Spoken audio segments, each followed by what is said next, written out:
Hi guys, welcome to Football Unspoken, the home of unique football takes. Now, let's get to the episode. Hi Rob. So I've got the trivia question ready for you today, and I want to ask you, do you remember that Tottenham-Liverpool Champions League final? And if you do, what year or what season was that final? I do. It was 2019, was it?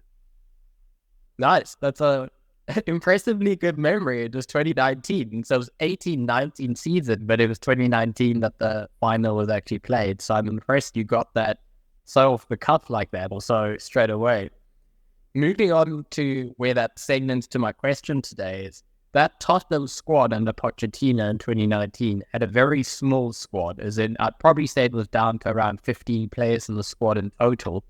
And we've spoken before about how with all the excess gain and extra injury time being added to the match, squads are having to get bigger and bigger. But what I wanted to talk about today, or my question for today is, are small squads actually more effective than big squads? Oh, that's a good one because I think it depends on what you're going for. I'm going to be 100% honest there. So the reason I say that is if you're a team in the relegation zone, if you're looking for a relegation fight, I feel like having an excess squad, quite a big squad, can be a detriment because you've got all these. It's like a football manager game. You've got all these blokes in your ear going, "I want to play, I want to play." And you have to fight them off with a stick. But the other side, the thing is, if you get relegated, you've now got this massive Premier League squad in the Championship, not being able to pay them correctly. So it can impact you that way. But of the top end, if you're trying to go for a treble, you're trying to get a quadruple, you need to have players to rotate. If you're not rotating enough, players will get injured. And or even if they're not injured, they're not going to be 100% every game. You've seen it in teams like Newcastle this season, where a couple of injuries and they're just not the same team. They can't play with the same intensity. So I think it depends on that. But overall, I'd probably go no. I don't think having a small squad is effective at all, to be honest. What I think's really interesting about the topic is, from the research I'd done, was that teams who are pushing to get, let's say, into the top four or segment their position in the top four seemingly did better when they had the smaller squad. So I'll give you some examples. You had that Tottenham team for 2019. They had not the whole squad was 15, but they had 15 core players, you would say, that almost played every single game. Then when Liverpool came back, we discussed our previous episode, they had that drop into around 8th place in the league, and they came back and they had Suarez, Coutinho, those players. They also had a fairly small squad to do that, and they needed to bolster their squad once they were like an established top 2 team in the Premier League. Arsenal have kind of done that recently. And on the flip side, an argument I would say against that, a team that tried to do something different and it didn't seem to work, was Chelsea. Chelsea tried to buy a huge squad straight away, and it didn't work for them at all. And before I give you a chance to answer, I wanted to mention that Man City in this regard are probably the exception to the rule, because I know Pep is in favor of having smaller squads. And he's done really well to bring in a few players like Bernardo Silva, Phil Foden, Grealish to a degree, these players who can play a multitude of different positions. So that's maybe something to mention, is I'm not just saying have one player per position. It's almost having these players who can play multiple positions. Even James Milner is a interesting example of a player who, like for Liverpool, he's been able to play a load of positions, and that sort of benefits the squad where you could have someone who plays every game, they know your tactics in and out, but they can fill in multiple roles. Yeah, so I get where you're coming from there. I think having those versatile players is huge. Don't get me wrong. Your James Milners, your Phil Fodens, those kind of players who, even like this season, Cole Palmer. There's this idea that Cole Palmer could play anywhere along the front three. Personally, I don't see it. I wouldn't put Cole Palmer in the middle. He gets swallowed. Same thing with James Milner. Yes, he could play left back fantastically. He could play centre mid. He was a left wing. That's what he was when he was at Newcastle. He was a winger, where like that's where he played, and that's where he had his best years. So I understand the argument for versatility. And in terms of having a small squad, I kind of get you. You want to have players fitted for your style, and I get that with a bigger squad, you're gonna struggle with that 100%.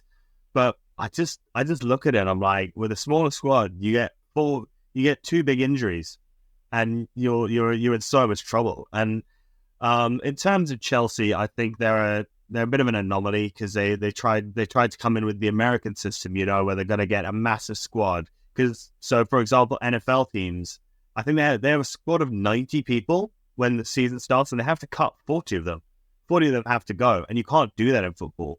If a player's not in your squad, unlucky, you got a contract. So I think Todd Bowley's had a bit of a mare there, to be honest, and they're going to have to sell those players, and they're going to have to sell those players for cut rate. I think that's the other side of having a big squad that I think that we're not touching on, is the fact that it's not just from a tactical perspective, but from a financial perspective, having these big players. If 5 players aren't performing, you have to get rid of them. But if they're not performing, who's gonna take them out? And for example, if you've got a big squad and everyone's on 80k a week, you're not going to get a Bournemouth who needs to upgrade their squad, but they don't have 80k a week to pay this player, if you get what I mean. So I think Chelsea are a bit of an anomaly in that fact. I think I do agree it's really come back to bite them. So I think the problem we're seeing is managers don't have the time to give players more time if they're not performing. As in, if you're a striker and you don't score for 2 games in a row and they have another striker in the squad, you just get dropped. And I know that's competition, and I know that's how football works, and I've got to be complaining about it. But what I will say is I think there's a lot of evidence to show when you can give a player, particularly in a role like the forward position, where you need the momentum and the confidence, when you can give them a string of 5 to 10 games in a row, across a season, that tends to sort of bear fruit. Versus when you keep chopping and changing the player every game, they can't get a rhythm, they can't build any form like that. Yeah, I do see. I see where you're coming from again. I'm gonna have to have a bit of a rebuttal here when I have it. But so a great example for me is Arsenal this season. I think they've had, I think it's something like 8 outfield players who have played less time than Aaron Ramsdale, and in doing that, I honestly think they're messing around guys like Saka. Saka is fantastic. Anyone who says otherwise does not know football. I will not accept anything other than if you don't think he's a world-class player now, he will be in a season. He's that good. He is fantastic. But he's being overplayed. That man has played, I can't remember the exact number, but I think he started like 96% of Arsenal's games. And the other 4%, I think he's still come on, kind of thing. He's played an obscene amount, and he's unfortunately getting fouled an obscene amount of times. He's leaving most of the games, limping off the field. It looks like he's half injured for the last 2 months, and that's why I think having a bigger squad, especially if you can have someone with a bit of quality behind him, so you're not bringing on Reece Nelson. You have someone like, for example, would be a Harvey Barnes. Harvey Barnes, who would cost you maybe 25, 30 million on the bench, who can come in and start and have 60 minutes a game. I think that's where I feel like the biggest squad comes into play, and this idea of versatility of having players who can play across the line is almost used as a bit of a crutch to avoid or to allow squads to be a bit smaller, because England suffered from this throughout the noughties, where they had their golden generation of players, but they were just trying to shoehorn them into any position just to get their best 11 on, rather than thinking this is the best 11 who play in these positions.